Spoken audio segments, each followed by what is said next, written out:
Okei, tervist! Hea meel, et siis mõnusal teisipäeva hommikul saame natukene Amazonist rääkida. Huvi pärast, et kui paljud siit olijatest müüvad praegult Amazonis. Okei, paar inimest on. Kui paljud on mõelnud, et võiks müüa Amazonis? Palju rohkem. Vot, siis täna räägime, mis siis ees ootab. Et lihtne teekond ei ole, aga võib olla päris süke põnev, arendav ja toob tagasi ka. Ma ise alustasin Amazonis, esimest korda kuulsin Amazoni mõttest 6 aastat tagasi. Siis ma olin täpselt umbes sellises kohas, et ma tundsin, et ma tahaks midagi ise teha, nagu mingit oma asja. Aga probleem on selles, et ei ole ideed, et noh, mida siis teed. Et kui ei ole ideed, millega pihta hakata.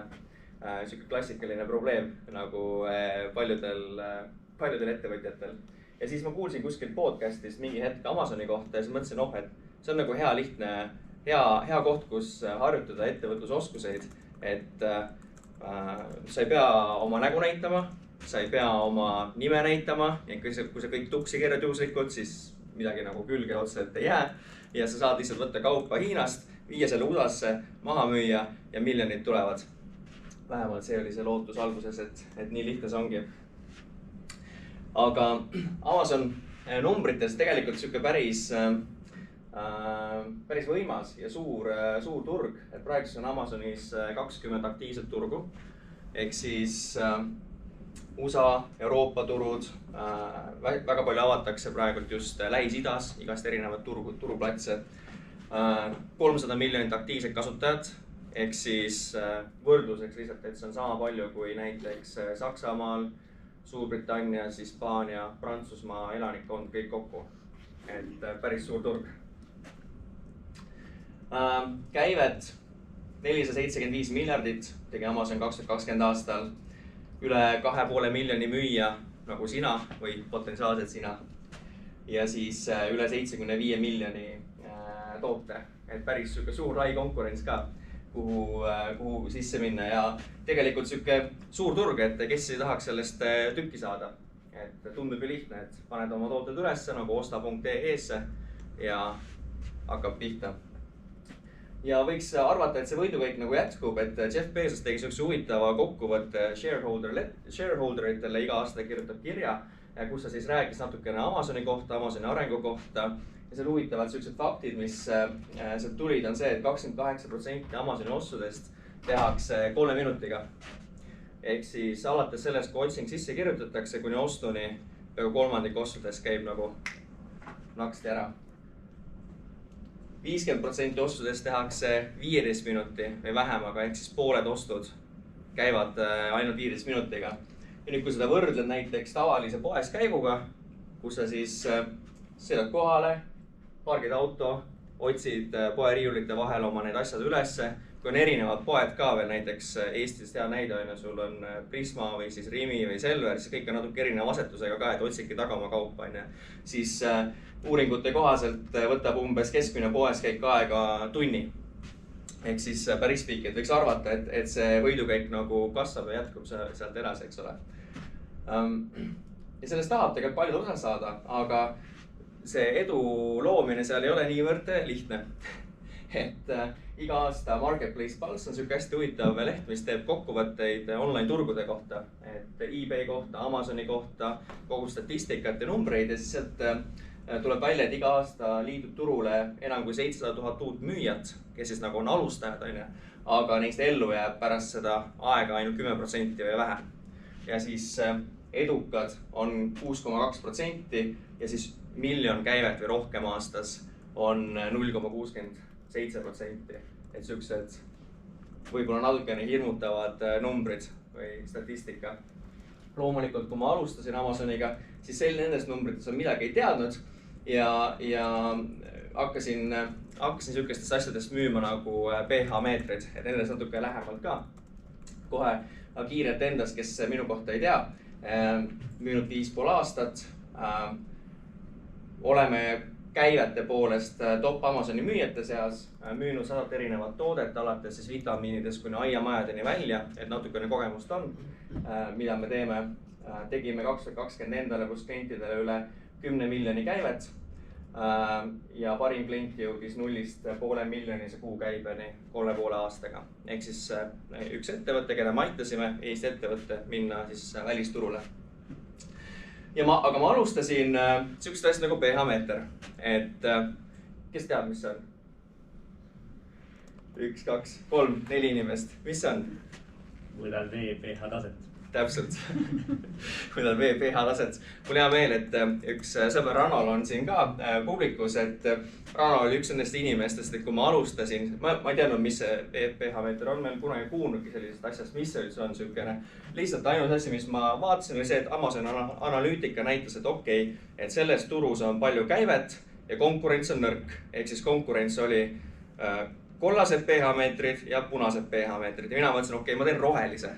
Et ma olen kohe eristuv ja siit tulebki see suur võit. Ja siis nagu ikka, et alguses Amazoni äri käima saada, sul on vaja review'sid. Kui sa review'd saad, küsid sõpradelt. Siis Rano oli üks nendest, kes ostis pH-meetri ja jättis 5-star review. Et väga tore. Et see oli jah sihukene hea aktsioon, et sai USA-st leitud üks 30-40 sõpra, kes siis tellisid toote, jätsid review ja tõmbasid selle Amazoni äri nagu mõnusalt käima. Ja alguse tundus nagu äge projekt, et nii lihtne see asi ongi. Et kui 2016 kevadel, mäletan hästi, ma olin ühel sünnipäeval Hollywoodis ja siis selle sünnipäeval kogu selle öö jooksul ma ei saanud kordagi enda pilku telefonist ära, sest kogu aeg ma vaatasin, tuli mingi teade, müük on tulnud, müük on tulnud, müük on tulnud, müük on tulnud. Ja siis õhtu lõpuks oli tulnud kuskil 70-80 müüki, midagi sihukest selleks hetkeks, kui ma koju läksin hommikul siis. Ja kasum oli ka päris hea. Et sellel hetkel omahinnad väga head, Amazoni kulud suhteliselt madalad ja kasum keskmiselt oli sihuke $10,91, 44%. Päris ääri, eks ole? Jah? Et päris mõnne. Aga loomulikult ega see ei jää märkamata ka teistele, et kui sinu eristumine ja see põhi ja eeltöö ei ole väga tugev, vaid paned lihtsalt ühe toote ülesse ja tabad nii-öelda nagu jackpoti, siis ja midagi muud eriti ei tee, siis see kaua ei kesta. Et 2 kuud hiljem oli juba 3 tugevat müüjat minu kõrval konkurentsis. Tulid uued värvid, tuli valge pH-meeter näiteks, tuli musta värvi pH-meeter turule võrdlusena. Pakendid tehti kenamaks juba natukene, loomulikult olid enamjaolt need konkurendid hiinlased. Siis 3 kuud hiljem oli juba 5 tugevat müüjat ja juhtus esimene defekt. Ehk siis mis juhtus oli see, et tehases selle pH-meetril keevitati selles elektri väiksel dashil keevitati mingi asi valesti kokku ja need numbrid ei olnud enam täpselt, need olid õigesti, neid suvalisi numbreid. Ja siis tähendas, et kõik tooted tuli siis refundida, tagasi maksta raha. See oli päris valus. 5 kuud edasi 10 tugevat müüjat ja niimoodi siis jaanuarisse 2017, kus turu konkurents oli hinna natukene alla löönud juba, et siin üks $7 allapoole. Kasum oli kokku kuivanud ja sellest natukene aeg edasi, novembris 2017 oli kasumiks alles jäänud 2,8%. Ehk siis iga müügi pealt teenisid 42 senti. Enam ei ole nii äge äri, mida teha. Rohkem sihukest tööd ja vaeva, aga väga palju lõbu mitte selle tegemisest. Aga sellest samast pH-meetrist kasvas välja tegelikult toodete grupp, et samal ajal tuli uusi mõtteid, mida võiks tuua. Need olid samuti sihukese vee ja õhu kvaliteedi nišides, mida võiks tuua välja ja sellest kasvas portfell ja selle portfelli siis tegelikult ostis see aasta ära üks investeerimisfond. Müüsime selle Amazoni brändi, Amazoni äri maha päris sihukese hea summa eest ka, et tagantjärgi võib vaadata, et see 5 aastat tööd oli päris hästi väärt. Seda ma ei teinud üksinda, et selles mõttes, et seda on päris raske üksinda teha. Meil on selle taga tegelikult terve meeskond, tiim, sihukesed väga pühendunud ja andekaid inimesi, kes on töötanud 10 000 tunde ja testinud ja katsetanud, proovinud erinevaid asju, et näha, mis töötab, mis ei tööta. Ja mis on need asjad, mis siis seda edu edasi viivad. Ja nendest samadest asjadest me nüüd räägime ka lühidalt, põgusalt. mul selles mõttes on elevus suur, et ma saan seda jagada, et see on põnev teema, aga nagu natukene hirm ka, et tavaliselt ma sellest teemast räägin Äripäeva koolitusel terve päeva. Ja nüüd ma proovin seda mahutada. Mul on jäänud veel 45 minutit, umbes 45 minuti sisse.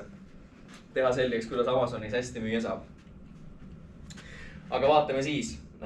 Nüüd, kui müüma hakata Amazonis, siis tänasel päeval siis, mitte 2016.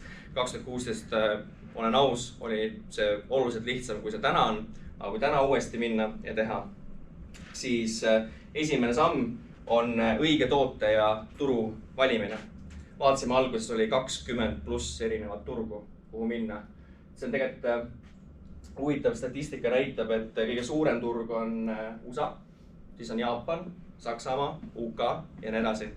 Et siis, kui sa mõtled selle peale, siis näiteks USA platvormil käib igakuiselt sihukesel kevad-suve ajal 1,28 miljardit külastust.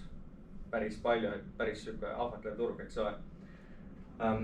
Tuleks valida õige turg, et kus kohas pihta hakata. Ja tegelikult Euroopa võib olla ka päris hea turg, et kui siit vaadata, siis USA versus Saksamaa ja UK ei ole just väga nagu võrdsed, aga kui vaadata, kuidas Amazon kasvab, areneb ja mis kuulujutud on, siis võiks arvata, et kasvab päris kiiresti Euroopas edasi ka ja jõuab ühel hetkel Eestisse. See on väljavõte sihukest asja nagu job ad'id ehk siis kus Amazon on palganud inimesi üle Euroopa. Et aastal 2010, kus kohas Amazon otsis inimesi tööle, ja aastal 2017, mul kahjuks 2020 või 2021 ei ole, et kus Amazon töötajad otsis, aga need hiljutised arengud näitavad, et näiteks viimase paari aasta jooksul, kus oligi 2019 aastal investeeriti pool Amazoni kasumist näiteks Euroopas laovõrgustiku arendamiseks. Ehk siis, et 2-day free delivery jõuaks igasse Euroopa nurka, samamoodi nagu ta on USAs. Et USAs näiteks on täitsa võimalik, et kui sa hommikul tellid suuremates linnades, näiteks Californias kuskil, siis enne kella 11 tellid, siis kella 5 on pakk juba ukse taga. Et on uued turud ja valikut on päris palju. Et avasin Amazon Egiptuses, Amazon Poola avas, Amazon Rootsit, teab igaüks, eks ole. Jep. Head noogutused on kaasas. Et õige turuvalik. Ja see turuvalik ei ole nagu alati lihtne, selle jaoks on tegelikult olemas analüütika ja selleks tuleb teha natukene arvutusi. Ma arvan, et suurim koht, kus puusse pannakse, ongi see, et mõeldakse, et ma tean, mis müüb ja ma tean, kus kohas see müüb, sest ma olen oma äris olnud 30 aastat sees ja trust me, I know what I'm doing.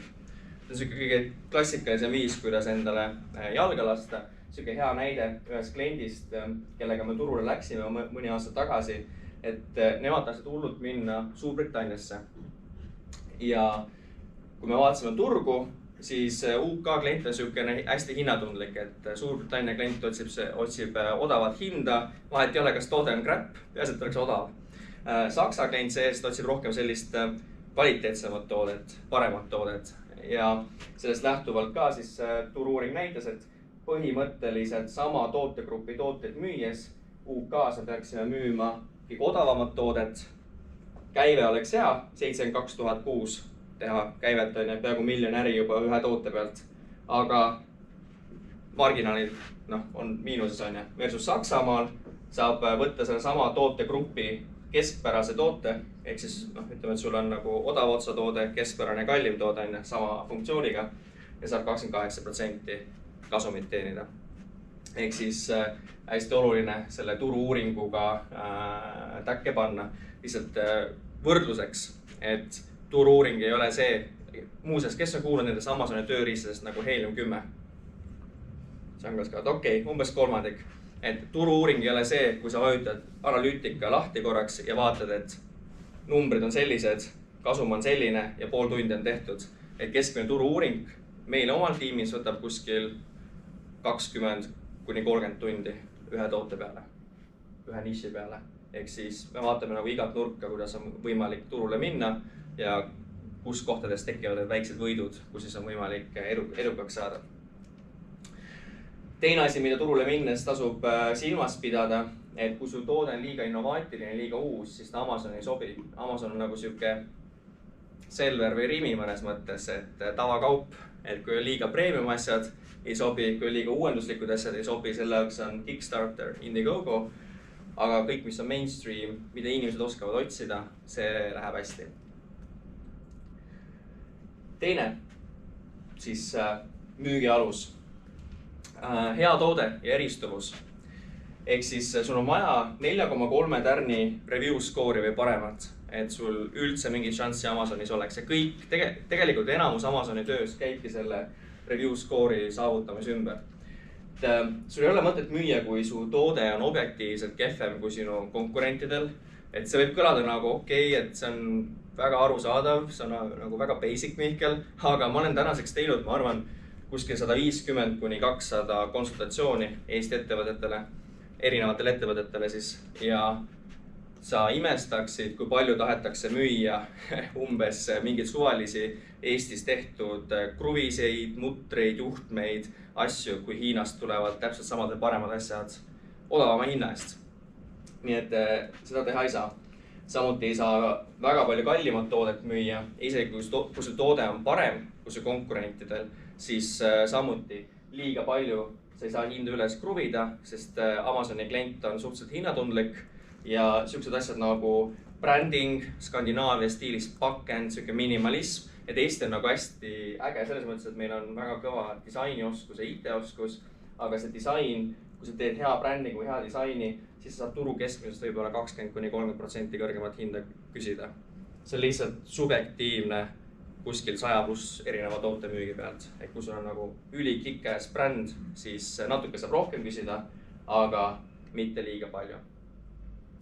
Miks see nii oluline on, et see toode on sellepärast, et seda review või seda pH-meetrit mäletad nüüd, siis see algas väga ägedalt, et esimene kuu oli käive $20,000, täis esimene kuu, kui ma alustasin, teine kuu oli 30,000, kolmas kuu oli 35,000 ja siis mäletate, ma näitasin sinna alguse, et siis tuli defekt, et siis tuli tootel väike viga sisse.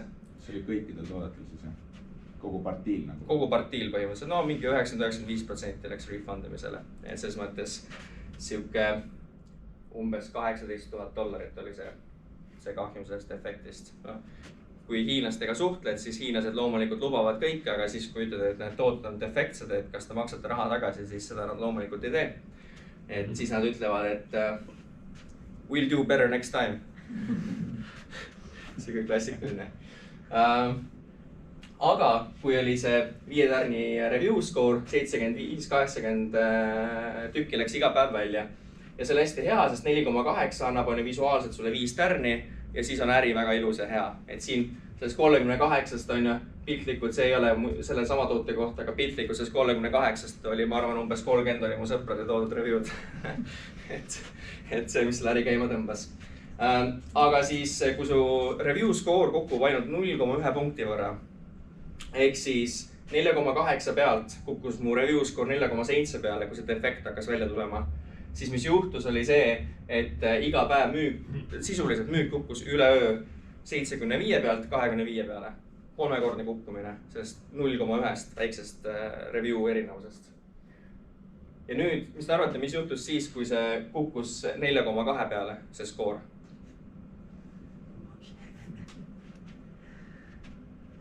Läks välja 5–7 tükki iga päev, ehk siis veel 5 korda vähem müüki üleöö.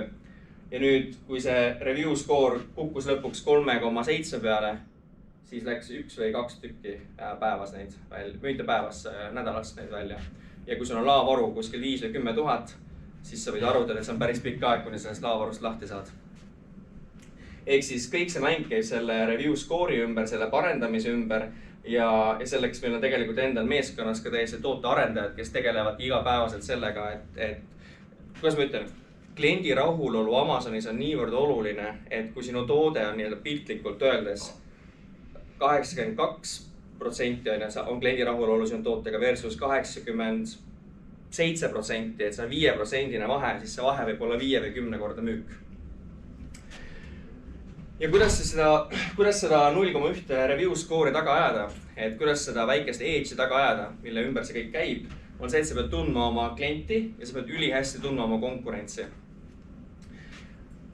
kuidas me teeme? Kui me alustame näiteks, kui võtame mõne kliendi toote ette, mille me ei ole mitte kunagi teinud, mille kohta me eriti ei tea või me avastame uue toote idee, näiteks analüütika näitab, et pH-meeter on hea asi, siis esimene asi, mida sa peaksid tegema, on see, et sa vaatad YouTube'ist videosid ja guugeldad. Lihtsalt saada aru natuke sellest pildist, et okei, et mis siis, kuidas klient mõtleb sellest, mis see toode üldse on, et kuidas ta kasutab seda, mis talle meeldib, mis talle ei meeldi, mida ta väärtustab selles, et natuke sellist nagu tunnetust saada. Eriti kui tegemist on USA kliendiga ka, siis kultuuriruum on natuke erinev kui Eestis, ka Saksamaal isegi on juba piisavalt erinev, et see on hea mõte, mida teha. Siis järgmisena sa loed ja dokumenteerid kuskil 1000+ review'd. See on tõenäoliselt kõige tüütum osa kogu sellest Amazoni tööst, et ükshaaval need review'd alla tõmmata, ükshaaval neid läbi lugeda ja siis kategoriseerida ära nad ja leida need mustrid ülesse, et kategoriseerida ära mingite tüüpvigade kaupa, teemade kaupa, mis kliendile meeldivad ja nii edasi. Aga seda tuleb teha lihtsamatel toodetel, nagu näiteks, ma ei tea, kui müüks mingit haamrit või kruvi, siis loomulikult 5000 ei teeks, aga kuskil 300-400 kindlasti. Aga enamus toodetel 1000+ review'd on täiesti siuke tavaline reegel ja see võtab päris mitu päeva aega mõnikord. Näide, kuidas siis see review analüüs siis kasuks sulle võib tulla, on see, et see on ühele kliendile tehtud review analüüs mõnda aega tagasi. Selles nišis ei olnud väga palju review'sid, mida analüüsida, aga kui see kokku panna, siis tekkis nagu arusaam, siuke maatriks vigadest ja asjadest, mida klient väärtustab selle toote juures. Tegemist siis mööbli tootega, Eesti ettevõte, kes müüb välismaale ja esimesed asjad, mis sa märkad kohe, on kõige suuremad vead, miks halvad review'd tulevad, on bad quality wood, bad quality, wood was damaged, ühesõnaga nõrk puit on ja mööbel tehtud pehmest puidust, männipuust. Ja lahendus oleks võib-olla kõvem puit panna, kas kaske või tamme, aga see võib-olla ei ole ka lahendus, sellepärast et siis toote omahind läheb nii kõrgeks, et enam keegi turul ei ostaks seda toodet lihtsalt, sest et mäletad, see on seesama, et see võib olla parem toode, aga sa ei saa küsida mitu korda kõrgemat hinda selle eest kohe, sest klient lihtsalt ei osta. Mida sa saad teha? Kui sa vaatad, et hard to put together, keegi on IKEA mööblit kunagi kokku pannud. Ja mulle meeldis see ohe praegu, mis läbi käis. Väiksemad jupid on okei. Ma ükskord panin kokku sellise suure isikukapi, kus on need kõik riided, nagid, asjad lähevad sisse 2 päeva, panen kokku seda. Ja kui sa võtad selle vihiku lahti, siis sul on nagu selle plaadi peal, esimese plaadi peal, see on üks 30 auku ja kohta, kus saad asju sisse panna. Ja need on nii pisikesed, et sa ei saa tegelikult aru, et täpselt mis kuhu kohta läheb ja siis manuaalis on kirjas, et 6 tundi maks paned kokku, tegelikult 2 päeva. Eriti hull on siis, kui mul on juhtunud Poola mööbli või sellist asja, et instruktsiooni peal on veel ära vahetatud ka, miski on sassi läinud. Et sa paned nagu valet juppi, üritad valesse kohta panna ja see ei toimi ja siis kuskil 3 tundi hiljem saad aru, et oot, siin on viga hoopis. Mis siis teha saab või mis me tegime? Näiteks hard to put together, QR kood, link kodulehele. Kodulehel, kui lähed selle QR koodi või lingiga, on video, mees paneb siukses ilusas ruumis, paneb selle kokku, 4 minuti video kiirendusega ja all on subtiitrid, et mida mingil hetkel teha. Nüüd pane kruvid siia, keera siit kinni, nüüd tõsta ülesse, tee niisi, lahendab probleeme ära. Siis mis veel? Missing plugs and screws. Kui raske seda teha on? Näiteks panna kaasa üks pakk lisakruvisid. Mis iganes põhjusel, kas keegi on tootmises ära unustanud või miski on valesti läinud, saad ühe jälle halvema review, ei ole väärt seda mitmekordset müügi hukkumist. Ja siis üks suurim asi, erinevus me tegime, on strong chemical paint smell. Et tegemist siis siukse laste toa mööbliesemega. Ja üks asi, mis me avastasime, oligi see, et kui klient võttis selle paki lahti ja pani selle kokku, siis see haises umbes 2 või 3 kuud lastetoas kemikaalid järgi. Ei ole just väga meeldiv kogemus, kliendi kogemus. Mida siis teha? Vahetad ära näiteks veepõhiste värvide vastu. Toote omahind tõusis selle pealt umbes 5%, aga mis me sellest saime, oli see, et me olime turu ainus toode, kes oli 5 tärni toode. Kõik teised olid 4 või 4,5 tärni tooted. Me müüsime keskmiselt 50% kallimalt kui meie konkurendid ja müüsime ikka kõige rohkem seda kaupa. Ehk siis sellised väiksed muudatused võivad hästi palju tegelikult sellist lõpptulemust muuta, sest et Amazon on siuke hästi social proof platvorm, et sa usud seda, mida teised on öelnud ja näidanud ja see tärniskoor on lihtsalt niivõrd oluline. Kui sa tärniskoori paika saad tootearendusega, siis kõik muu muutub väga palju lihtsamaks. Et reklaamid muutuvad lihtsamaks, muutuvad kasumlikuks lõpuks ometi ja müük läheb ka hästi.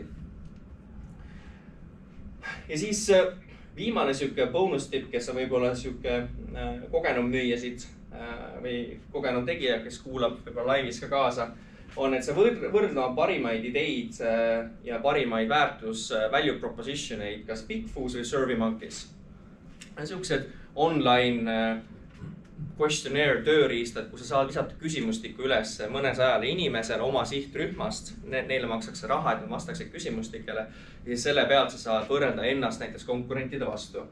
Näiteks, which of the following, siin ei saa toote nime öelda, would you buy? Millist toodet sa ostaksid? Ja ainus asi, mida sa kliendile näitad, ongi pilt pakendist ja võib-olla lühike tekst selle kohta. Ja nüüd sa vaatad, kas valitakse sinu toodet või competitor, keda valitakse sellest valimist, on ja. Ja nüüd sa töötad oma pakendiga, visuaaliga nii kaua, kuni sinu produkt on number 1 näiteks turul, on ja. Et sa saad selle kliki ja saad selle osta, sest et see tunnetuslik tajuväärtus, perceived value on sinu poolele võrreldes konkurentidega. Aeg-ajalt tuleb värskendada ka pakendid ja oma tooteid, et ei ole midagi parata. Igal tootel on oma elutsükkel, elukaar ja siis mingil hetkel hakkad sa konkurentides maha jääma. Et see on näide ühest meie tootest, mida me müüsime äkki 3 aastat väga edukalt ja siis ühel hetkel hakkas müük stabiilselt kukkuma. Pikalt ei saanud aru, miks see kukub. Ja siis, kui lõpuks väga ausalt endale peeglis otsa vaatasid, siis vaatasid, et okei, et võib-olla kliendid või konkurendid on läinud disaini, pakenduse, visuaalidega, mis natukene mööda, et neil näevad siuksed natukene värskemad, kihvtimad välja need tooted. Ja siis, mis me tegime, oli see, et me disainisime uuesti, kogu selle kontseptsiooni disainisime uuesti ja panime ülesse. Meie vana disain läks ka valimisse, vana disain oli siin ja uus, nagu mitu uut disaini ideed, top competitorid ja uus disaini idee pika puuga on ja esimene. Jälle selle pealt värskendad oma visuaalid, disainid ära ja sul jälle võimalus olla turu number 1 tegija. Et töötab väga hästi ja jälle siuke pikk. Kusjuures ma olen selle peale mõelnud, et see, mis ma siin räägin, see on nagu turunduse ABC. Aga see on üllatav, kui paljud ei tee seda, et ei näe vaeva sellega, et ennast võrrelda teistega. Edasi, nähtavus. Ostjad peavad su tootelehte nägema, et neil oleks üldse võimalik su toodet osta. Amazon on eelkõige otsingumootor, mitte e-pood. Ehk siis inimene kirjutab sisse oma otsingu ja sinu töö on võimalikult hästi ära tajuda, aru saada, mida klient ootab või mõtleb enda peas sellel hetkel, kui ta hakkab sisse taipima seda otsingut. 50% klikkidest saavad esilehe top 3-5, 70% ei vaata kunagi esilehes kaugemale. Päris ausalt, kui paljud, kui te guugeldate, vaatate teisele või 3. lehele? No, mõned ikka panevad, okei, aga 10. lehele? No, ei pane ju. Et sama asi, et tegelikult sul on võib-olla ühele tootele, näiteks French Press. Sul on oma toode, aga sul on siin 6000 konkureerivat vastet ja sinu töö on jõuda sinna topi esilehele, ehk siis top 20 sisse umbes. Ja see on see turundustöö, mida sa pead tegema, siis SEO töö selleks, et seal topi jõuda. See huvitav küsitlus tehti mõnda aega tagasi 500 Amazoni kliendiga ja see on äkki pool aastat vana. Siis küsiti ka, et when purchasing on Amazon, which one do you usually buy? Ja siis teil on väga hästi näha, aga one of the top 5 products, one of the top 10 products, one of the top 20 products ja one of the products below kukub ära. Lihtsalt Amazoni esileht ongi tavaliselt 18-24 toodet. Ehk siis väga teisel lehel ei minda ostma. Kuidas see käib? See on eraldi koolitus, et see on siuke väga põhjalik ja sügav teema, kuidas seda SEO-d paika timmida, aga lihtsalt, et kes ei ole selle maailmaga väga kursis, et siis miks sa ei saa lihtsalt üles laadida toodet ja oodata, et nüüd on kõik hästi, on sellepärast, et isegi väiksed muudatused sõnades võivad tähendada väga suurt vahe otsingumahtudes nähtavuses. Näiteks selle konkreetse toote puhul, selle case'i tegemise hetkel anti-allergy sidekriipsuga versus anti-allergy kokku on 165 000 otsingut vahet igakuiselt. Ehk siis nagu väike typo. Ma tegelikult vist õigem on isegi anti-allergy sidekriipsuga, aga see on klient, kes otsib ja ostab ja see ei, kui te olete kunagi mõelnud, et miks Amazoni toote pealkirjades on misspellingud ja typod sees, siis tihtipeale see on see põhjus. Miks? Sest inimesed taibivad valesti ja sa pead tegema oma otsingu tulemuse vastavaks inimeste soovidele. Väga lihtne jälle väike. Sa kirjutad machine washable versus washable pillow. Jälle 2000 otsingut kuus erinevust. Et see, kui paljude inimese silmad ette sul on potentsiaal sattuda. Selleks, et seda hästi teha, sa pead tundma Amazoni algoritmi. Amazoni algoritmi juhib 100 erinevat komponenti. Seal on AI-d, seal on väga arenenud tehnoloogiaid, aga kui kõik nagu kokku võtta, siis on ainult kaks asja, mis on olulist, et Amazonis hästi müüa.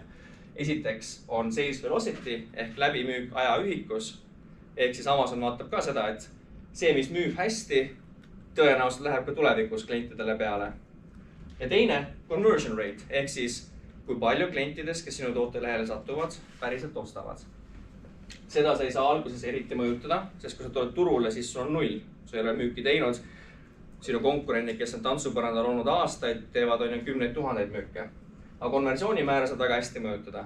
Ja see on ilmselt ka üks peamisi siukseid tööriistasi või kohti, mida sa võiksid mõjutada, sest et see on kõige lihtsam, mida teha, see on kõige odavam, mida teha ja see annab kõige rohkem tulemust ka kõige takka. Et konversioonimäär hästi oluline. Et kui vaadata seda järgmist punkti, 4, siis tooteleht peab ostjad kõnetama ja veenma niimoodi, et kui see klient tuleb sinu tootelehele, see tunneb, et see on täpselt see, mida ma peas ette kujutasin või mõtlesin, kui ma Amazoni oma otsingud sisse kirjutasin. Et sa pead niivõrd hästi sellega täppi panema. Ja kui sa paned täppi, siis sa võid päris hästi müüa. Kes teab, kui palju on e-kaubanduse keskmine conversion rate?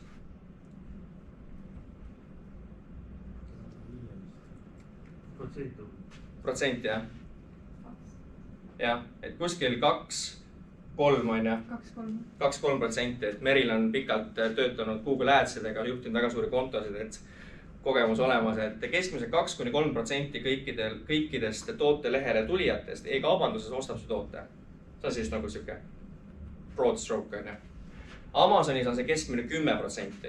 See 10% on sellepärast, et kui inimene tuleb Amazoni, siis ta on juba ostusoov, et ta enam ei otsi infot, vaid ta on buying intent'iga nii-öelda, et ta on juba teab, et ta tahab, nüüd on ainult küsimus, millise toote ma riiulilt valin. Kui sa teed need asjad õigesti, et sa tunned oma klienti, sa tead, kuidas ta mõtleb ja vastavalt sellele ehitad oma toote ülesse, ehitad oma kommunikatsiooni ülesse, oma pildid, visuaalid, kõik, siis need on mõned screenshotid meie oma konto conversion rate'idest 1 kuu peale. Ehk siis sul on täiesti võimalik, et iga teine klient, kes lehele tuleb, ostab sinu toote. Et see on juba päris hea, on. Ja nüüd, kui sa mõtled selle peale, et kas on seda eeltööd väärt, siis jälle sükene asi, et enamus ei viitsi teha seda liiga palju.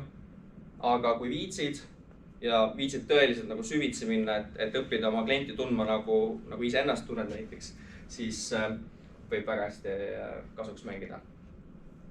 Mõned küsimused lihtsalt, mida sa selle kliendi uuringu käigus vastad, ongi, et kes on su klient, sugu, vanus, elukoht, väärtused, milline on tema mure, mida ta sinu tootega tegelikult siis tuleb lahendama, mida ta päriselt tuleb lahendama. Ja see vastus on mitu kihti nagu sügavust, et see ei ole lihtsalt nii, et nii on, et mingi, vastus on tavaliselt sügavamad ühesõnaga. Kuidas ta seda toodet tarbib, miks ta seda tarbib, mis tingimustel ta seda ei tarbi. Ehk sa pead teadma ka, miks klient ei osta sult. Miks ta valib selle toote A versus toote B või toote C konkurentidest. Ehk siis tead, miks ta eelistab sinu konkurenti. Ja jällegi, siuke asi, mis turunduses õpetatakse ilmselt täiesti ABC, aga ei tea väga paljusid, kes seda väga palju teeksid. Ja seda tööd on võimalik teha hästi lihtsalt ja hästi sügavalt. Et seda tööd on võimalik teha niimoodi, et sa paned lihtsalt siia ühelauselised, ühesõnased vastused. Tavaliselt, kui me ise meeskonnaga turule tuleme tootega, siis meie eeltöös on see dokument kuskil 15 kuni 30 lehekülge pikk. See analüüs, sa guugeldad, sa otsid, õpetad endale seda tausta selgeks. Ja siin on jälle, miks see oluline on? Amazoni statistika. How many competing products to click on and review before making a purchase on Amazon? Ja kõige enam inimesed vaatavad 3 erinevat toodet ja siis teevad selle pealt ostuotsuse. Kui sa nüüd mõtled selle alguse slaidide peale, et 50% teeb otsuse 15 minutiga ja 28% 3 minutiga, alates sissekirjutamise hetkest kirjutab sisse oma otsingu, mis iganes on pH-meeter, kirjutab sisse, tahab pH-meetrit osta, siis ta vaatab 3 erinevat toodet ja 3 minutiga on kolmandik selle endale ostukorvi pannud. See tähendab seda, et selleks, et sa seda võidaksid, sa pead nagu rusikas silmaauku tabama seda kõnetamist ja selle toote väärtusega kliendile. Ja vastupidi huvitav on ju, how long do you spend in an Amazon listing before deciding not to buy? Et kaua sa aega veedad enne, kui sa otsustad, et sa ei osta 30 kuni 60 sekundit. Läheb selleks aega, et otsustada, et ma ei osta seda toodet. Jällegi ostupsühholoogia. Selles mõttes hästi huvitav, et oluline on see, et sa paned kliendi, et sa veenad klienti ostma, aga teisalt ka oluline on see, et sa samal ajal ei hirmuta teda ära, sest et on 2 asja müügis. Üks on see, et on driverid ja teised on need, mis nagu eemale tõukavad. Et sa pead neid hirme samamoodi maandama selle toote lehel, küsimustele vastama. Kui sa ei vasta mingitele küsimustele, hirmudele, mis inimesel alateadvus võib olla, siis jälle võib-olla ei osta. Ja selle pealt sa lood oma tootelehe pildid, et sa ei lähe suvaliselt fotograafi juurde, sa ei lähe suvaliselt copywriteri juurde, sa ei kirjuta neid tekste suvaliselt kokku. Kui see research on tehtud, siis pead väga täpselt, et iga asi, mida sa pildi peale paned, on mõeldud mõjuma niimoodi, et see klient seda ostaks. Et iga viimne kui osa sellest tootelehest on mõeldud conversionit tooma. Samamoodi tundub siuke hästi lihtsad asjad, et mingi 3 bulletit ja ongi tehtud, et mis siin ikka rohkem. Aga tegelikult kõik need asjad, mis siin kirjas on kuskil 20-30 lehe dokumendi researchi, 10 tundide researchi tagant välja tulnud, et see on see, mida peame ütlema. Lanseerimine, 5. oskus. Et ma räägin 6 oskusest Amazonist. 5. oskus on, kas oskad tooted launchida, kas oskad lanseerida ja kas oskad makstud reklaamidega head tööd teha.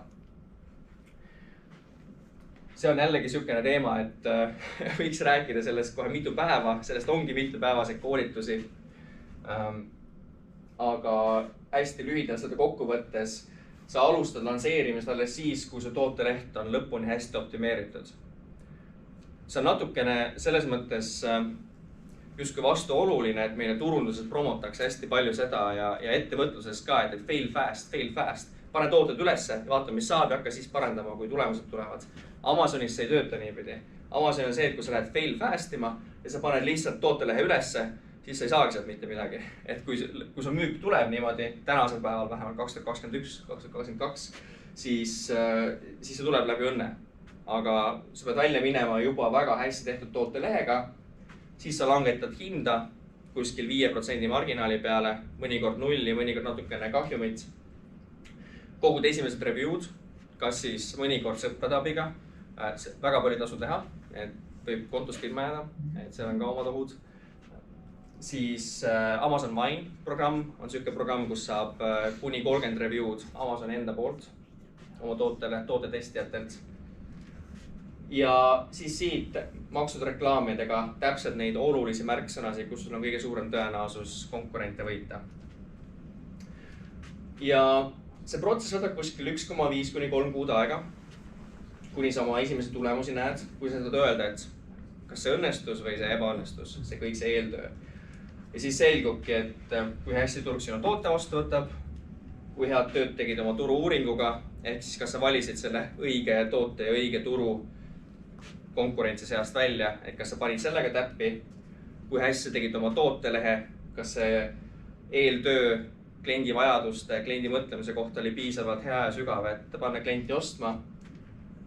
Ja see lansseerimise kulukus jääb tihtipeale vahemikku $1000–5000. Ehk siis, nüüd kui sa selle perspektiivi paned teistpidi, siis lansseerimine on suhteliselt lihtne tegevus, kui sul on eeltöö kõik väga hästi tehtud. Ja ta on väga valus ja raske tegevus, kui sa ei ole oma eeltööd hästi teinud. Kõige suurem probleem tihtipeale, millega minu juurde on tuldud, on alati see, et reklaamid ei ole kasumlikud. Reklaamid ei tööta. Kuidas ma saan kasumlikuks? Siis tavaliselt see probleem on seal samas tootelehes, tootes endas, palju kaugemal. Et kui sa lansseerima hakkad ja sa tead, et sa kulutad $5000 ja 6 kuud enne, kui sa sinna punkti jõuad, siis tähendab seda, et sul tasub teha hea eeltöö ära, sest et see on jälle valus, mida lihtsalt niisama rentsisse kirjutada. Ja 6. hädavajalik oskus selleks, et Amazonis edukas olla ja müüa tänasel päeval, siis me räägime 6 oskusest, et ilma nendeta sa ei saa, et kõik täiendavad üksteist, on laovarude juhtimise oskus. See on suhteliselt hiljutine COVIDiga tekkinud probleem. Nimelt, kui tuli COVID, siis Amazonis osad nišid kukkusid, aga paljudes nišides müük tõusis plahvatuslikult. Kõik hakkasid poest või e-poest tellima, sellepärast et tavapoodi ei saanud minna. Kõik oli kinni, lockdownid, maski pidi kandma ja edasi. Ehk siis e-kaubandus tõusis meeletult. Lisaks nõudlusele tõusis ka pakkumine, et selle 1 aasta jooksul tuli vist juurde seal vahem üle 1,5 miljonit uut müüjat, ehk siis väga palju uusi müüjad tuli peale, kes kõik tahtsid oma kaupa Amazoni lattu saata. Mis Amazonil juhtus, oli see probleem, et laohooned oli liiga täis. Näiteks ei olnud ebatavaline, et kui sa Eestis saatsid rekka Amazoni, sa pidid 3 kuud ootama enne, kui Amazon vastu võttis selle kauba. Sellepärast, et lihtsalt laod on täis. Nüüd, mida Amazon tegi selleks, et ladusid paremini juhtida, tegi siuksed skaalad, skoorid. Neid nimetatakse IP skoorideks ehk Inventory Performance Indexiteks. Ja mis see põhimõtteliselt tähendab, on see, et Amazon mõõdab kogu aeg sinu üleliigset laovaru, kui kiiresti kaup sinu laos liigub, ehk siis Amazon ei taha olla laohoone, ta tahab olla logistikapartner, ta tahab, et kaup jääks hästi kiiresti läbi. Ta mõõdab seda kogu aeg, ta vaatab, kui palju sul lihtsalt kaupa on mingil põhjusel stranded, kinni jäänud mingisuguste reeglistike taga ja kui palju sul on kaupa laos, et täita nõudlust, sest Amazon tahab, et kliendil oleks toode alati olemas. Ja sellest vastavalt nendele meetrikutele, skooridele, ta annab sulle laovarusid. Ehk siis ta annab sulle mitu ühikut sa võid saata lattu ja mitu kuubikut siis on sul laopinda, kus hoida oma kaupa. Nüüd, kui sa väga head tööd siin ei tee, siis see on päris case ühest kontost, mida me kõrvalt nägime. Ja kui sa siin väga head tööd ei tee omalt poolelt, siis võib juhtuda, et Amazon annab sulle umbes paari nädalat ette teatamisega teada, et 1000 ühiku asemel sa võid nüüd ainult sisse saata 200 ühikut. Mis juhtub, kui sul on juhuslikult 1000 ühikut kaupa laos? Selle konto puhul siis on, kus see 40 000 € trahvi tuli, seal oli paarkümmend 000 ühikut kaupa laos, kõik kuubikud maksimaalseni ära kasutatud ja 2 nädalas ette teatamisega tuleb teade, et alates, see oli mingi 1. märtsist, te peate oma laovaru 3 korda või 4 korda vähendama. Või te saate iga üleliigse kuupmeetri eest iga kuu 350 € trahvi. On siis see ultimaatum justkui. Ja see ei ole asi, millega sa saad Amazoniga vaielda. Sa võid minna rääkima ja teha ja proovida, aga see on täiesti mõttetud tegevus. Keegi ei kuule sind ära. Mõnikord juhtuvad sellised naljakad asjad, et isegi kui sul on nagu valid case, siis lihtsalt see case kaob ära sellest case'i logist nagu. Et niisugused asju juhtub ka täiesti. See ei ole asi, millega sa vaidled Amazoniga, sa lihtsalt lahendad. Ja nüüd ongi küsimus, kas sa saadad paarkümmend 000 toodet laost tagasi, mis on siis koduriiki või kuhugi vahelattu, mis on, kui oma arvutused teed, see on päris suur summa. või sa võtad selle kahjumi vastu või sa proovid oma toote hinnad kõik alla lüüa, nullmarginaali või miinusmarginaaliga müüa ja võimalikult kiiresti seda ladu läbi lüüa, et trahvi ei tuleks. Nagu kõik on väga halvad lahendused, mida teha. Nagu äärmiselt stressirohke, et mäletan, kui me selle probleemiga pidime tegelema, siis meil pool tiimi, kes sellega tegeles, et seda aidata lahendada seda probleemi. Tuli hallisid juuksekarvasid juurde päris palju. Et küsimus, jah? Miks see tekkis? See tekkis sellepärast, et laovarusid on hästi juhitud, ehk siis liiga palju kaupa oli sisse saadud, millel ei olnud müüki. Lihtsalt näiteks saati sisse 6 kuu varu, mingi kaupa, mis ei müünud väga hästi. Ja neid tooteid, selle kontol ma arvan, mingi 50–70 tükki erinevat toodet, hulk tooted, mis võib-olla ei müünud hästi, lisaks hulk tooted, mis kaup sai vahepeal laost otsa. Amazonile ei meeldi siuksed asjad, kõikide siukeste nagu vigade ees, et sa ei suuda olla hea logistikapartner, hea müügipartner, selle eest ta paneb sulle selle skoori. Ja kui see skoor läheb punasesse, siis ta hakkab sul võtma neid privileege, eeliseid maha. Ja kui see skoor on nagu palju miinuses, siis see võib tulla päris külma dušina ja väga kiiresti. See oli siukene asi, mida tegelikult Amazon mõõtis juba aasta aega varem, aga nad kunagi ei teinud mitte midagi. Aga siis, kui COVID tuli, siis öeldi, okei, nüüd on kõik, saatke kaup välja või makske trahvi või müüge kiiremini läbi. Ja isegi kui sul on suur äri, siis 40 000 annab päris korraliku põntsu kasumi reale. Mis te tegite siis?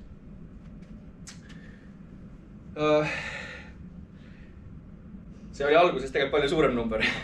Et lõpptulemus oli see, et me saime umbes 40 000 trahvi, aga see alguse number oli äkki 68 000. Nii et me suutsime selle lühikese ajaga läbi müüa rohkem kaupa ja toodet lihtsalt. Lasime hindasid alla, tegime agressiivsemaid reklaamikampaaniaid, sest et Exceli tabelis see tundus kõige soodsam lahendus, mida teha. Proovida nii palju kui võimalik läbi müüa ja võtta see kahjum lihtsalt vastu. Versus saata kõik välja ja mingi hetk uuesti sisse saata, et see oleks kallim lahendus olnud. Et ei ole ühtegi head lahendust sellises olukorras nagu. Ei ole ühtegi ime, mis sind päästaks. Sellepärast ongi, et peab olema keegi inimene, kes nagu pühendunult iga päev jälgib, et su kaubavarud oleksid korras. Et õigel oleks kaup sees, liiga palju oleks kaupa sees ja nii edasi. Et see ei ole nii, et suvaliselt saadan sisse midagi ja siis ootan, et müük lihtsalt läheb. Et see teeb selle nagu äri kompleksseks. Eriti just see teeb selle äri kohati väga kompleksseks. Et need on 6 sellist müügialust. Seda presentatsiooni kokku pannes täiesti sain aru, et siin ongi ainult tund aega rääkida. Et loomulikult neid nüansse on rohkem. Et kõik, praegu me rääkisime 6 asjast, et meil omal operatsioonide checklist on oma 100-150 punkti pikk, mis on kõik vaja siis checkida ära, enne kui sa saad edukalt müüma hakata ja turule tulla. Aga see on kokkuvõte nendest olulistest oskustest, mida sul on vaja selleks, et Amazonis edukalt müüa. Kui sulle pakub siuke teema rohkem huvi või sa oled Eesti ettevõtte, siis möödunud kevadel me tegime lihtsalt, tegelikult see oli natukene katsekorras ja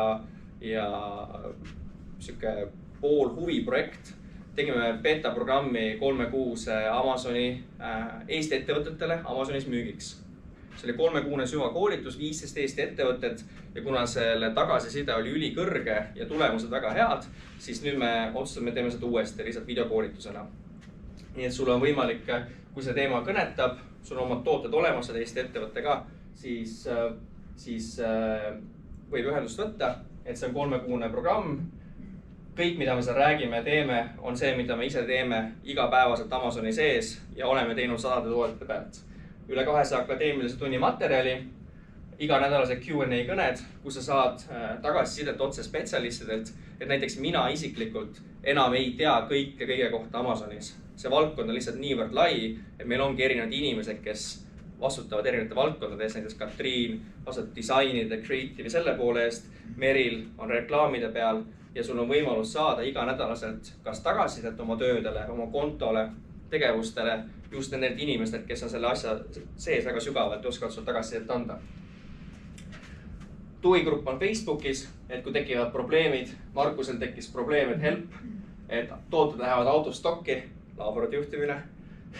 Et muidugi tal oli selles mõttes hea, et teema selles, et saatsime 200 toodet lattu ja 8 päevaga oleme müünud 120 toodet.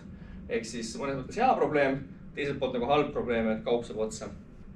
Aga siis on nagu meie tiim ja siis teised koolituse osalejad toetavad siis oma know-how'ga. Teeme funne igasuguseid teadmiste kontrolle, auhindasi. Daniel võitis ühe teadmiste kontrolli ja võitis meie Amazoni rummi, siis süke Digital Merchanti eripruul, et natukene hoida sellist head meelt. Aga sa võid selle kõige kohta Google'is tagasisidet ise lugeda, et Google'is on päris palju feedbacki selle koolituse kohta meie klientidelt ka. Paljud ütlesid, et see oli väga hea koolitus, aga mis mina sellest räägin, mine loe review'sid nagu Amazonis.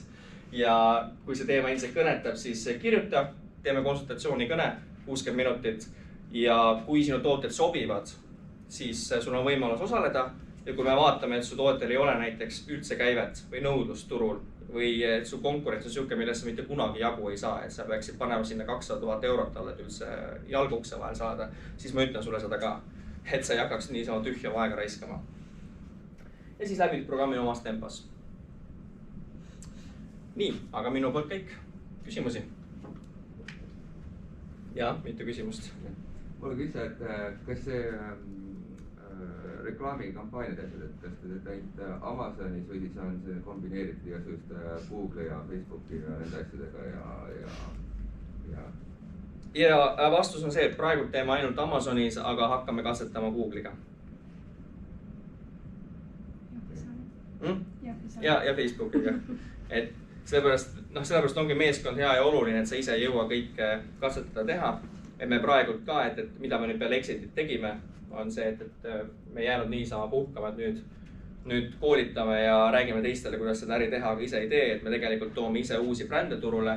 Ja siis selle jaoks me katsetame uusi asju ka, nagu Google'it ja Facebooki. Ja siis kui miski toimib ja näeme, et töötab, siis jagame seda ka teistega. Ja?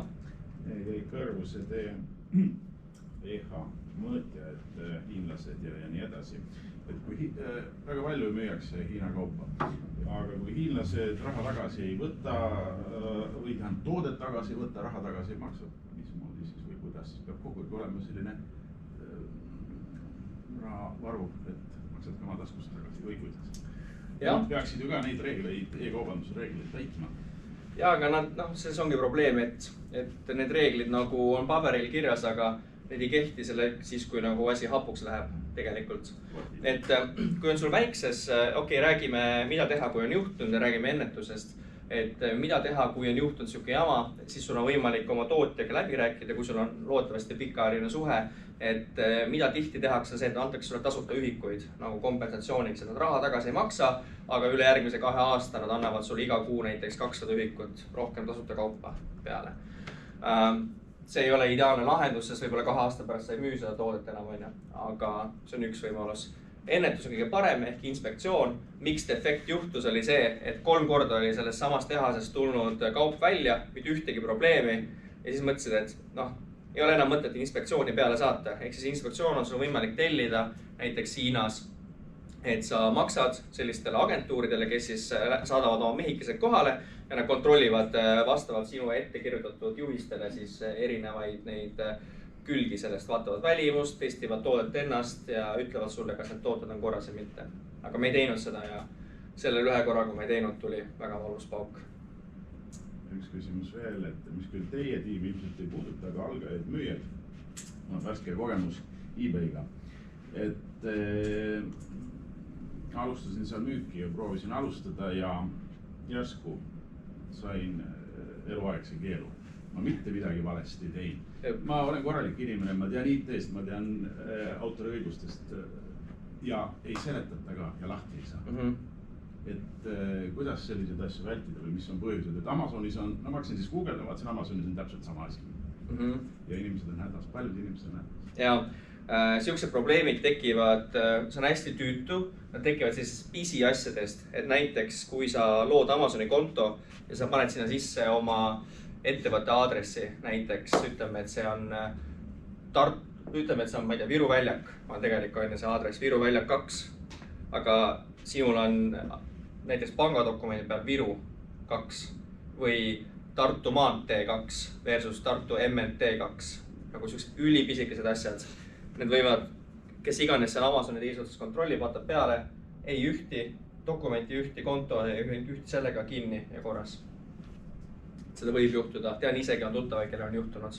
Ja see on hästi tüütu siis endal uut kontot saada, sest see tähendab, et su sõber peab su konto avama sulle, siis ta avab selle konto, siis mingil hetkel sa ostad tema ettevõtte oma nagu ära sellelt sõbralt ja siis saad selle nagu konto endale, aga see on nagu väga tüütu protsess ja kulukas ka konto avamiseks, jah.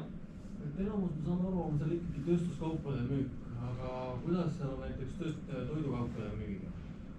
Kui keeruline ja millised spetsiifilised erinevad? Toidukaupasid müüakse, aga toidukaubad on keeruline, igatpidi keeruline valdkond, sellepärast et miinimum on 3 kuud expiration date, mis sul peab veel alles olema, kui kaup sisse läheb. Aga see isegi ei ole probleem, ütleme, et su expiry date on, toit on aasta aega hea, mida saadad sisse. Siis mis juhtub on olla see, et näiteks oled 10 kuud müünud ja nüüd need kliendid, kes saavad su kauba kätte ja on jäänud ainult 2 kuud expiration date alles, saad tihtipeale pahaseks, et on halva review ja siis sa kaotad selles review score'is. Ja see on tüütu sellepärast, et Amazon küll ütleb, et neil on first in, first out, aga oleme kosmeetikat müünud ja kosmeetikaga me oleme küll kogenud seda, et pigem on niimoodi, et läheb sisse ja läheb mingid asjad lihtsalt välja ja seal ei ole mingit loogikat olnud seni. Jah. Eestis ka juba päris palju militaartehnikat nagu kaitse ja igasuguseid relvi ja asju. Kuidas selle müük on reguleeritud? Militaartehnikat või? No tulirelvasid ei tohi müüa, et see on keelatud. USA-s on väga ju, USA-s iga nurga peal relvaporteeri. Ja Amazonis ei lubata, relva osta ei saa, küll aga saab igasuguseid laser scope ja asju, kindaid, you name it, kõiki selliseid asju saab, aga jah, padruneid ja relvasid asju ei saa osta ega müüa. Jah. Võib-olla näpu näiteid Hiina tootjate leidnud. Kuidas see protsess on välja näeb? Tal on toode, mida tahaks müüa, siis guugeldate, kus seda leida. Mismoodi see protsess on välja näeb? Okei, näpu näiteid Hiina tootjate leidmisel. No, kõige suurem koht, kuhu minnakse on Alibaba, eks ole, et sa otsid Alibabas need tootjaid sealt ülesse.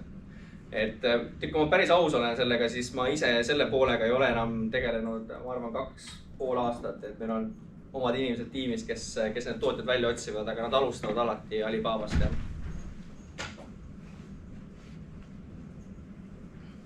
Veel kellelgi mõni küsimus? Ma saan aru, et see kõik käib ikkagi läbi nende lao, et selleks, et Amazonis müüa, peab sinu kaup olema konkreetselt nende laos. Muid nagu variante selliseid ei ole. On ikka. Sul on võimalik müüa Amazonis ka niimoodi, et saad näiteks Eestist välja. Või kui sa müüd näiteks Saksa Amazonis, sul on Saksamaal vaheladu, mis saadab iga tellimuse peale välja või USAs samamoodi. Ja me oleme seda teinud. Oleme seda teinud enda kontodele, klientidele, eriti COVID ajal, kui need restrictionid olid. Aga see on kallim. See on väga raske on leida logistikapartnerit, kes suudab matchida hinna poolest Amazoni logistikateenust, siis kliendi lõpuni viimist. Et see on esimene koht, aga teine ja isegi suurem probleem, 2 probleemi, on esiteks on see, et Amazon ootab sinult sama head tarneoskust, kui ta ise endalt ootab. Või kui tal endal on. Ehk siis tähendab seda, et kui on kuskil tracking kood hiljasisestatud, kui läheb toode vale ukse taha, ei jõu õigel päeval kohale, see ei pruugi üldse sinu viga olla. See on mingi 3. logistikapartner üldse kuskil, kes seda teeb, nad ostavad ju sisse allteenuseid. Siis sina saad selle oma kraesse. Ja see algab niimoodi, et sealt tulevad, meil selle kohta ka lugu olemas täitsa, et ühe kliendi konto peal see algab niimoodi, et algul tulevad hoiatused, siis tuleb rohkem hoiatusi, siis ühel hetkel hakkab sinu toodete müük langema, sest Amazon pärsib su tooteid, sest sa ei ole usaldusväärne tarnepartner, hakkab sinu algoritmi positsioone pärssima ja siis ühel hetkel võtab ära sult reklaami võimaluse ja niimoodi nagu paneb su kontot niiviisi vaikselt kinni. Et see ei ole lihtne. Kui palju Amazoni tooteid üldse kaduma läheb? Vaata, sa ütlesid, et õige ukse taha, aga tegelikult ma arvan, et see on ka vist see suur probleem, et kas ma sain kätte või ma ei saanud kätte seda toodet. Jah, õnneks Amazon ise väga palju ära ei kaota, aga see on tõsi, et Amazon ennast nagu nende standarditele ei pea, et näiteks me oleme näinud, et kliendi tagasisidet, mis tulevad kontole, mõnikord on niimoodi, et never received my package või package came 2 weeks late või midagi siukest. Ja siis sa näed, et Amazon on selle tagasiside maha kriipsutanud ja ei võta arvesse nagu ja on pannud, et see on meie viga, me tegime sulle refundi, aga sinu kontol midagi nagu ei juhtu sellest. Okei, et Amazon maksab selle kinni, kui pakk ei jõua õigesse kohta, mitte sina kui... Jah. Amazonil siis need maad on nagu eraldi ladudega ka, et kui sa tahad näiteks Amazon Saksamaal müüa, siis sa pead olema Saksamaal esindatud, Rootsis esindatud. Põhimõtteliselt küll. USAs on niimoodi, et USAs peab sul USA ladu olema, Kanadas Kanada ladu, Mehhikos Mehhikosse. Euroopas on nüüd teistmoodi. Siuke programm on nagu Pan-European, mis tähendab seda, et näiteks sa saad kogu oma lao Saksamaale, aga sa mingil hetkel hakkad testima teisi turge. Näiteks avad tootelehed Hispaanias, Itaalias, hakkad seal turundust tegema ja siis Amazon, kui tuleb tellimus näiteks Hispaaniast, siis Amazon saadab Saksa laost su kauba välja. Et ta võtab sul natuke rohkem lihtsalt logistikatasu selle eest, aga see on hea viis, et sa ei pea oma neid kaupa sinna saatma ja riskima enne, kui sa ei ole kindel, et see toode müüb. Kas mingid ladustamistasud on ka või Amazoni poolt? Ja Amazonil on ladustamistasud, et Amazoni lehel kirjas, aga need ongi midagi siukest paarkümmend senti cubic feet kohta, ehk siis ühesõnaga suht väiksed on need tegelikult igakuised tasud. Lihtsalt nad ei luba liiga palju sisse saata. Okei, me oleme ajast päris palju üle läinud, et kellele küsimuses saab eraldi vastata. Et aitäh, et tulite ja loodan, et läheb Amazonis hästi.